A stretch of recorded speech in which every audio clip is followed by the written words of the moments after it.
अस्सलामुअलैकुम जी, मैं तुहाडा वीर दानी हराई ते अज मैं मौजूद हाँ अपने घर जनाब सेहन दे विच और अज तुहानू दीदार करावांगे अंगूरां दी वेल दा, क्योंकि अंगूर पकने शुरू हो गए ने ते माशाअल्लाह खूबसूरती विच भी इजाफा हो गया ते चार चंद लग गए ने। जनाब तुहानू दीदार कराने आ ते नाल तुहानू खा के भी दिखाने आ। ए दाना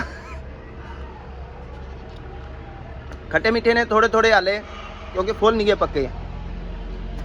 बाकी इन्हां दा छिलका जिहड़ा वा वो भी थोड़ा जिहा हाले हार्ड वा ते इन्हां नूं कहंदे ने जी अनाके शाही। वैसे देसी गोल अंगूर भी कह सकते हैं, काले देसी अंगूर, और अनाके शाही इन्हां दा वैसे ओरिजिनल असल नाम आ। ते साडे घर दे विच यानी कि वेल खलोती आ घर दी दीवार दे बार बार लाई आ ते सारा फैलाओ जिहड़ा इहदा घर दी दीवार दे उत्ते आ।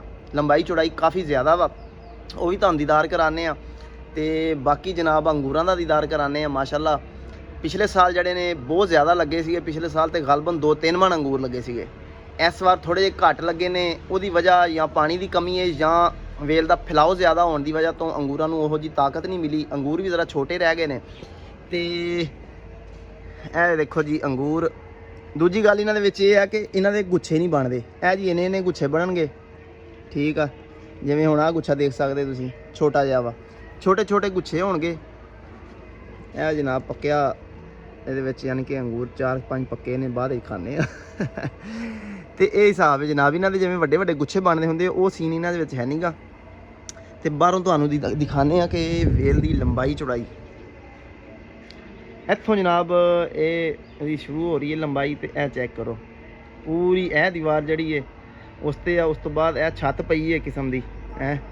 छत दे थले वाशिंग मशीन भी रखी है तो जनाब चूल्हा भी रखा है लकड़ियां वाला। गैस बाज दफ़ा नहीं होंगी तो चलो ए जी इत्थों तक यदी लंबाई है। ठीक हो गया। हम थोड़ा जिहा पिछों हो के तुहानू विखाने आ सीन। सेहन दे विच माशाअल्लाह ने बड़ी रौनक लाई है। ए जी ठीक हो गया। तो अंगूर इस बार भी ठीक ठाक लगे ने, माड़े अंगूर नहीं लगे इस बार, लेकिन मोटे नहीं होए जिमें हक बनता सीगा इन्हां दा। पिछले साल जिमें होए सीगे अंगूर इस बार भी बड़े ने। तो शारकां चिड़ियाँ अपने हिस्सा जो वो खा रही ने फुल भार नाल। बाकी जो साडा हिस्सा है वो उत्ते लगता चादर पानी पैनी है, कोई सी के चादर पावांगे तो तां साडे वास्ते बचने ने।